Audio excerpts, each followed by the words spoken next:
பரிசுத்த நாமத்திற்கு சோத்திரம். புதிய நாளை கூட்டி கொடுத்த எங்கள் தேவனுக்கு நன்றி கூறி நீங்க எல்லாரும் தேவனுக்குள்ள மன மகிழ்ச்சியா சந்தோஷமா இருப்பீங்கன்னு நான் விசுவாசிக்கிறேன். ஆண்டவருடைய வார்த்தை இன்று எங்களிடம் கடந்து வருகிறது. சங்கீதம் 34 அதிகாரம் 18 வசனம். நொறுங்குண்ட இருதயம் உள்ளவர்களுக்கு கர்த்தர் சமீபமாய் இருந்து நறுங்குண்ட ஆவியுள்ளவர்களை ரட்சிக்கிறார். என் அன்பான சகோதர சகோதரிகளே, நொறுங்குண்ட இருதயம் உள்ளவர்கள் யாரெல்லாம் இருதயத்துல பாரத்தோட, காயங்களோடு, கஷ்டங்களோடு, துன்பங்களோடு இருக்கிறாங்களோ அவர்களை எல்லாம் என் தேவன் ரட்சிக்கிறவராய் இருக்கிறார், பாதுகாக்கிறவராய் இருக்கிறார்.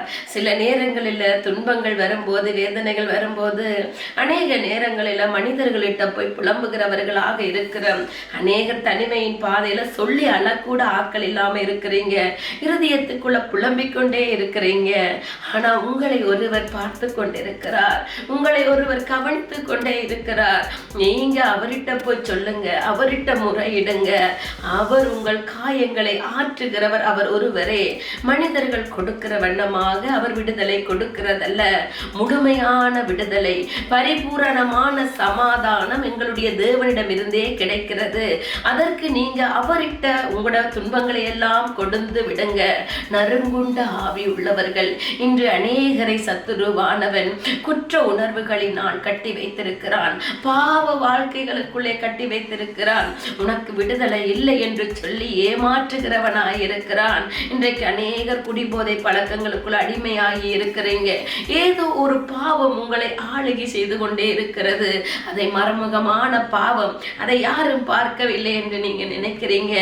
ஆனா உண்மையுள்ள தேவன் உங்களை உற்று நோக்குகிறார், உங்களை கவனிக்கிறார். அந்த பாவ வாழ்க்கையில் இருந்து விடுதலை கொடுக்கிறவர் அவர் ஒருவரே. அதனால் தான் அவருடைய வார்த்தை உங்களிடம் கடந்து வருகிறது. நொறுங்குண்ட இருதயம் உள்ளவர்களுக்கு கர்த்தர் சமீபமாய் இருந்து நறுங்குண்ட ஆவி உள்ளவர்களை அவர் ரட்சிக்கிறாராம். நீதிமானுக்கு வருகிற துன்பங்கள் அநேகமாய் இருக்கும். இன்றைக்கு அநேக நீதிமான்கள் துன்பத்தின் பாதையிலே கடந்து போகிறீங்க. நீங்க புலம்புறீங்க, கடவுள் இருந்தால் ஏன் எனக்கு இவ்வளவு பாடுகள் என்று. உண்மையிலுமே நீதிமானுக்கு வரும் துன்பங்கள் அநேகமாய் இருந்தாலும், ஆனா ஆண்டவர் அதில் எல்லாவற்றிலும் வருகிற துன்பங்கள் எல்லாவற்றிலும் இருந்து விடுதலை கொடுக்க, தப்புவிக்க அவர் வல்லவராயிருக்கிறார். அப்போ உங்களுக்கு விடுதலை வேண்டுமா? நீங்க என்ன செய்யணும்? உங்களுக்கு துன்பங்கள் வரும்போது, வேதனைகள் வரும்போது அவரை நோக்கி கூப்பிட வேண்டும், அவருடைய சமூகத்தில் அமர்ந்திருக்க வேண்டும், ஜெபிக்க வேண்டும், அவருடைய நாமத்தை மகிமைப்படுத்த வேண்டும். இந்த சங்கீதக்காரன் தன்னுடைய பாடுகள், துன்பங்கள், வேதனைகளிலே தேவனை மகிமைப்படுத்துகிறத காண்கிறீங்க. நீங்க நீதிமான்கள் அல்லவா, தேவனுக்கு பிரியமானவர்கள் அல்லவா, அதனால் சோர்ந்து போகாதீர்கள். பலகீனங்கள் வரும்போது அவரை நோக்கி அமர்ந்திருங்கள். இன்றைக்கு ஆண்டவருடைய பாதையிலே அநேக தேவ பிள்ளைகள் அழைக்கப்பட்டார்கள், ஆனால் அநேகர் விழுந்தும் போனார்கள். ஏன்? துன்பங்கள் வரும்போது, வேதனைகள் வரும்போது நீங்கள் என்ன செய்கிறீங்க? சோர்ந்து போகிறீங்க. நான் ஆண்டவருக்காக ஓடுறேன், ஆண்டவர் என்ன மறந்துட்டாரா, என்ன கைவிட்டுட்டாரா என்று யாரெல்லாம் கேள்விகளோடு இருக்கிறீங்க. இன்றைக்கு ஆண்டவருடைய வார்த்தை உங்களிடம் கடந்து வருகிறது. தொடர்ந்து வாசிப்போம். சங்கீதம் 34 17 இருந்து 22 வரையும் நாங்கள் வாசிக்கும் போது, நீதிமான்கள் கூப்பிடும் போது கர்த்தர் கேட்டு அவர்களை அவர்களுடைய எல்லா உபத்திரவங்களுக்கும் நீங்களாக்கி விடுகிறார். நொறுங்குண்ட இருதயம் உள்ளவர்களுக்கு கர்த்தர் சமீபமாய் இருந்து நறுங்குண்ட ஆவி உள்ளவர்களை ரட்சிக்கிறார். நீதிமானுக்கு வரும் துன்பங்கள் அநேகமாய் இருக்கும். கர்த்தர் அவைகள் எல்லாவற்றிலும் நின்று அவனை விடுவிப்பார். அவனுடைய எலும்புகளை எல்லாம் காப்பாற்றுகிறார். அவைகளில் ஒன்றும் முறிக்கப்படுவதில்லை. தீமை துன்மார்க்கனை கொல்லும்.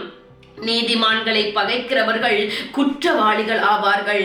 கர்த்தர் தமது ஊழியக்காரரின் ஆத்துமாவை மீட்டுக் கொள்ளுகிறார். அவரை நம்புகிற ஒருவன் மேலும் குற்றம் சுமராது. நீதிமான்களுடைய ஆத்துமாக்களை தேவன் காப்பாற்றுவாரு. உங்களுடைய எலும்புகள் எல்லாம் எண்ணப்பட்டிருக்காம். நீங்கள் விசேஷமானவர்களா இருக்கிறீங்க. அப்ப நீங்க என்ன செய்யணும்? துன்பங்கள் வரும்போது, வேதனைகள் வரும்போது, சோர்வுகள் வரும்போது அவரை நோக்கி கூப்பிட மகிமைப்பட வேண்டும். நம்முடைய ஏசப்பா சாதி இன மத வேறுபாடு பார்ப்பவர் அல்ல. அவர் மதம் சார்ந்தவர் அல்ல, மனம் சார்ந்தவர். எல்லா ஜனங்களையும் அழைக்கிறார். அவர் உங்களுக்கு விடுதலை தர விரும்புகிறார். அதனால் அவருடைய வழிகளில் வந்து விடுதலைகளை நீங்கள் பெற்றுக் கொள்ளுங்கள். தொடர்ந்து சங்கீதம் 147 3ஆம் அதிகாரத்தை வாசிக்கும் போது இருதயம் நொறுங்குண்டவர்களை குணமாக்குகிறார், அவர்களுடைய காயங்களை கட்டுகிறார் என்று சொல்லப்படுகிறது. மீண்டுமாக நீங்கள் சங்கீதம் 145 18 வாசிக்கும் போது தம்மை நோக்கி கூப்பிடுகிற யாவருக்கும், உண்மையாய் தம்மை நோக்கி கூப்பிடுகிற யாவருக்கும் கர்த்தர் சமீபமாய் இருக்கிறார். அவரை உண்மையா நோக்கி கூப்பிடுங்க. முழு மனதோடு முழு இருதயத்தோடு அவரை நோக்கி கூப்பிடுவீர்களானால் உங்கள் காயங்களை கட்டுகிறவர் அவரே, உங்களை ஆற்றி தேற்றுகிறவர் அவரே. இன்றைக்கு அநேகர் கொள்ளை நோய்களினால கட்டப்பட்டிருக்கிறீங்க. ஒரு சமாதானத்திற்காக அழுது புலம்புகிறவர்களாய் இருக்கிறீங்க. ஒரு விடுதலைக்காக இருக்கிறீங்க. ஆண்டவருடைய வார்த்தை கடந்து வருகிறது. அவரே விடுதலை கொடுக்கிறவர். அவர் இருதயம் நொறுங்குண்டவர்களையும் அவர் விடுவிக்க வல்லவராய் இருக்கிறார். நொறுங்குண்ட இருதயம் உள்ளவர்களுக்கு கர்த்தர் சமீபமாய் இருந்து நறுங்குண்ட ஆவி உள்ளவர்களை ரட்சிக்கிறார். என்னை ஆண்டவர் மறந்தாரோ கைவிட்டாரோ என்று புலம்புகிற ஒவ்வொரு ஆத்துமாக்களுக்கும் அவருடைய வார்த்தை கடந்து வந்திருக்கிறது. அவர் உங்களுக்கு சமீபமாய் இருக்கிறார். அவரை தேடி அனுதினம் அவரை தேடும் போது விடுதலைகளை அவரே கட்டளை இடுகிறார். அதனால ஆண்டவரை நோக்கி ஒரு சின்ன ஜெபம் செய்வோமா?